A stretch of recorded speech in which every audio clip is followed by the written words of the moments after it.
Unas tanan, salamat kaayo sa inyong pag-anhi diri nga karon gatan-aw mo aning video nani kay ga-celebrate mo sa birthday sa ako ang amahan. Nagtapok tanan para ipakita nato ang suporta sa iya nga naa karon didto sa Netherlands sa ICC. Kay gipapriso, giaresto o gipapriso, wa pa man pod na priso kay wa pa man ni-andar ang kaso. Pero gipaaresto sa dili sakto nga pamaagi o illegal nga pamaagi ang akong amakan ni Bongbong Marcos. So, wala naman kita'y mahimo po, kay tuan naman dito, moagi pa man gid proseso. Pero, kami ang pamilya, wa minawad-an og gana kay tungod naa mo. So, dako kaayo nga butang na inyong suporta sa mua, kay ug wala mo, di na lang pod gyud mi.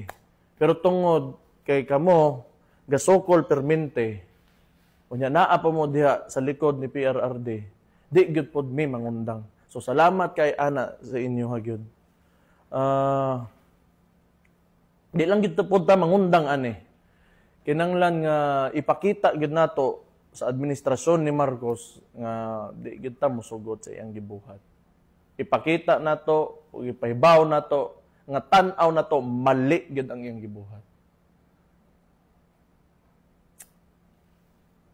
Basta kay naalang mo diha, magpadayon lang pod ko. Magpadayon lang gyapon si ako mga igsoon, kaming mga nas politika nga kung unsay nakit-an ninyo nga nahimo nga mga sakto o mga tama na mga pamaagi sa mong amahan, mao na amo ang gyapong barugan. Mo'y nakita ninyo, nagustuhan ninyo. So, naaman sa diha, usapod sa para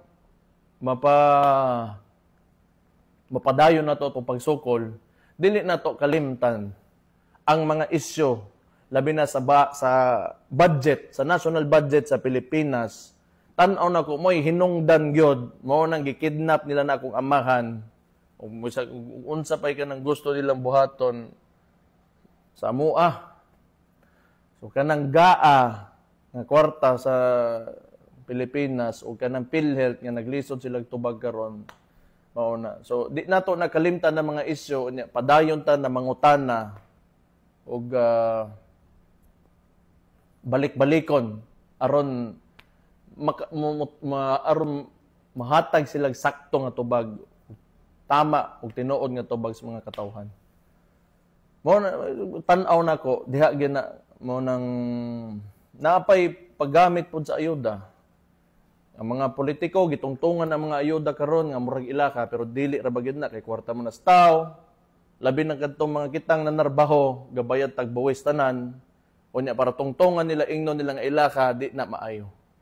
So naay mga dagang isyu pag-abot sa kwarta karon diri sa atuang nasod.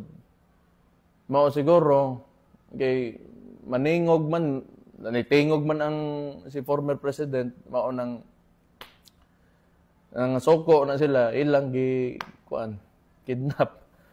Pero, sige lang, manokol lang ta. Mao gina importante, hantod sa naa mo sokol gyud ni. Diha ra gyud na. Salamat kaayo.